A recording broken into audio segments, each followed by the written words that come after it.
The flags are out.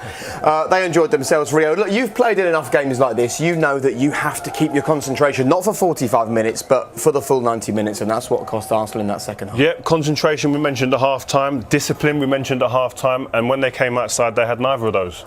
But are you surprised? Am I surprised? Are we surprised in here, this Arsenal team? This is what I've come to expect of Arsenal. You get them one half and you think, wow, they lull you back in again, and you think, yeah, this is Arsenal I was thinking about. They got the bit discipline back, come out second half, and they prove you right again. And they don't produce, they don't come up with the goods. A huge game here. Derby time to get within touching distance of Spurs, and they disappoint. 32nd goal of the season, and Arsenal were warned. They were warned in the first half, didn't heed the warning, and he gets the winner. I think everybody's been warned for a few years, to be honest with you, Jake. You know exactly what he's going to bring to the table. His movement is second to none. He's always getting himself in between centre-halves. And nobody really wants to take responsibility and actually get hold of Harry Kane. Go like body to body. Don't allow him to get that space. I think Ozil's decision here isn't the right one to go inside there. He should be staying with Ben Davies, or at least occupying that space, because it gives Davies the time to get his head up, pick out Harry Kane. But saying all of that, that's one of the best headers you're likely to see this season. Just that whole kind of, that's Ozil getting into the wrong position, and this is Davies in the space I was talking about. But when you can pick your head up and you've got Harry Kane running at you, I mean, Martin and Rio might want to tear Koscielny apart. I think that's a really difficult situation he's got himself into, and Harry Kane is just phenomenal in that space. If you look at that slot there and you see when you show your opponent your number and your name, you're in big trouble, and that can be defended much better.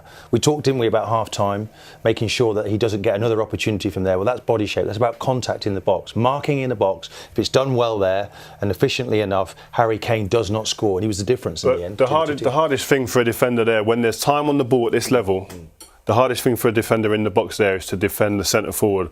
But the only way you can do that is if you forget about the ball and touch your man. If Koscielny then goes first of all and says, where is Harry Kane, gets hold of him, he doesn't lose him, he doesn't show him his number. Right. So does he do anything wrong there, Koscielny? Yeah, his whole body position, he's facing the ball and he can't see Harry Kane, so he's in the wrong straight away. So he doesn't know where Harry Kane's going to run across him or behind him. So, but if he turns his body and actually touches him and sees where he is, it's too late there. Right. He tries to jump, Harry Kane's up a second before him, there's no way he can even get up and defend it. I'd be obsessed with Harry Kane if I was out there today, making sure, bumping him, that he doesn't get a run at the ball, and because he's the difference between the two teams today. You cannot allow him to go and do that. And Arsenal there, I felt like they did that though, Martin. First half they done it. Mustafi was hitting him, Koscielny was hitting him. It doesn't knock him off his game. But at the start of the second half, it changed big time. And I said during the game to Rio, look, if we were out there together today, I'd be saying, forget about the pressure on the ball. We've got to pick up in the box. We've got to be the one that rescue the team here today. Just the same as a goalkeeper makes a save. I think it's more of a collective issue. I think them having so much time on the ball is an issue. It is an issue, and it makes your two's job an absolute nightmare. It does, and that's why they can look individually bad players. But I believe they can do better. If he sorts his feet out better and his body shape's better, he deals with that. I think it's a catalogue of errors within that whole. But at half-time, we were talking about Arsenal, talking about how well they were defending, how well organised they looked. Well, there was a better shape. They were more compact. It was the distances between the line. But when the ball comes into the box, there's not enough pressure on the ball, and that happens. But this is the build-up here, and you look at this and Ozil, why is he getting attracted to the ball? He just leaves Davies with so much space. Now at this point, if I'm in the box, I'm thinking, okay, danger. The danger button. I've got to get tight to him, and it starts much earlier than when Koscielny decides to engage him. And this is another one here. It goes over the top of Koscielny. But you see here, look at the midfield. There's Jack Wilshere out there, El Nani's out there. The first half, that wouldn't have happened. The organisation and discipline of this midfield in the second half was an absolute contrast, black and white, between the two halves. Was it the midfield or was it the whole team? The whole team, but the midfield in front, where's the protection? Where's the players tracking the people coming into the box there? In the first half, Arsenal dropped back into blocks and they got set. Here, Jack Wilshere dragged that there, El Nani dragged that there. As a centre-half, defenders, you've got to be saying to them, listen, leave that for the full-backs. Yeah. I'll come over and help him, but you guys, centre of goal, the centre of the goal, the centre of the box is where goals invariably are scored. It's a team organisation, but at some point there needs to be an instinct, as much as there is from Harry Kane, from the defender to say, do you know what, I'm going to go and look for Harry Kane. 3 chances, 3 times he's on his own in the box, go and find him and park yourself on. And that takes us back to the transfer window. Well, have they got the right personnel in there? not buying the defender. And if you were with us earlier, you would have asked Wenger tell us that they didn't have the money left to go and buy Johnny Evans, having done the deals they'd already done. I suppose one of the other issues for Arsenal was that they didn't react when Tottenham started getting these chances, and it was chance after chance for Spurs. And without Petr Cech in goal, you could say it could have been 4 or 5. Should have easily been 4 or 5. Petr Cech, although he made 1 or 2 mistakes himself, he was pivotal to even keeping Arsenal within a chance of getting back into this game. But there was some great link-up play, wasn't there, with all this? And Harry Kane again was instrumental.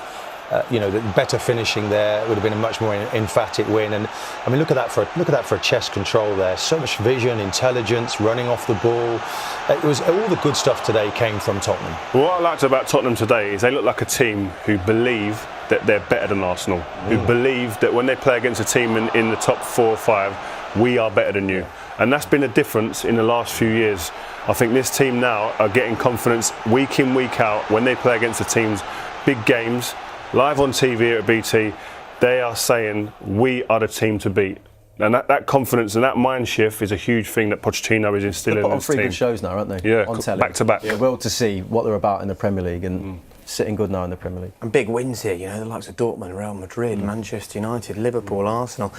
But for all of that, it could have been very different in injury time if Arsenal had a striker who'd come on who was full of confidence. And I think maybe we learned a lot about the mentality of Lacazette. Well, he hasn't scored now in, I think, 13 games. And you look at that, I mean, he paid £45 million for this guy, and he's seriously been affected by Aubameyang's purchase in the transfer window because he's completely out of sorts. He hasn't really got the confidence. This is a great run, by the way.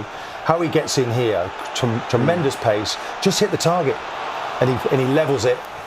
Is this a guy who's struggling because he scored 1 in 13, or is this a guy who's struggling because he's seen Aubameyang come in the transfer window and he's questioning his own future now? I think it's both, and I think that's the risk that you do take when you sign someone for big money in the summer. Then you go in again in the next window with a big striker like Aubameyang. But we said it before on Facebook Live. It's down to Lacazette to say, I'm here to fight. I think you've got to play me and Aubameyang, or I'm going to be in there somehow. I don't care about Aubameyang, but I'm going to be here because I'm worth my weight in gold. He scored goals in France. He is a good finisher, but don't care who you are, what level you're at, confidence come out of your game, you ain't the same player. In fairness, we're talking about kind of him lacking confidence, and you talk about his goal ratio, fair enough. I mean, he's come on today for the best part of 8 to 10 minutes in this game. I think he did more than Aubameyang, throughout the whole period of the game. He's made runs, he's created opportunities, albeit he's missed at the big moment. The big moment, he wasn't there to put it in the back of the net. Now, that's not to say he's the wrong option or he's the wrong choice. No, it's just, Aubameyang did nothing in the game. No, he didn't. We built That's him. my point. And if you look at it now, the Europa League is the only way that Arsenal now are going to achieve anything in this season. And it's going to be a long season. And they're going to have to do it the same way that Manchester United did to try and get into the Champions League. And that's the route they're going to have to take. And Wenger's got to find his best 11, his best shape. And who is that? It's very difficult at the moment to pick that best 11. I'm interested in what this Arsenal performance tells you about their mentality and about the quality of the squad that Arsene Wenger's got under him at the moment. It confirms what we all knew before. Inconsistencies and lacking balance within this team. I think we spoke about the transfer window. They had to get a defender in because it's the same old story. I feel like a broken record when I come on here and speak about Arsenal. Lacking concentration, lacking leadership in defence in the central area of the field.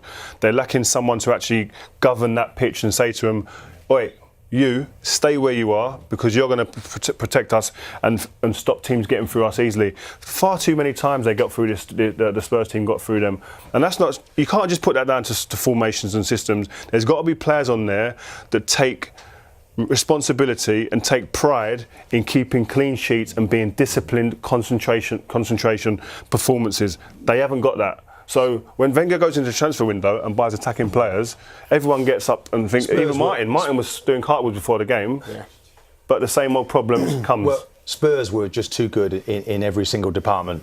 And there's no doubt about that today. Offensively, it would disappoint Wenger. And well done him. More than 3 points we said before kick-off, didn't we, for the winner today? Yeah, we did. And look, it's been an amazing 10 days for Maurizio and the team and the players. The level of results against the teams that they've been playing against will give them all the confidence that they need moving forward. And now another huge fixture on Tuesday against Juve. Just that little matter of Juve in the Champions League. Gents, thank you very much for your company. You can now get back to being a Bond villain, Martin. I love the out of it, actually. I like a Rolex. Enjoyed that today, really enjoyed it. Thank you. I hope you enjoyed the coverage as well. But the day has only just begun here on BT Sport. We've got live football for you from 5 o'clock. But right now, if you haven't given it a go before, trust me, stick around for BT Sport Score. It's a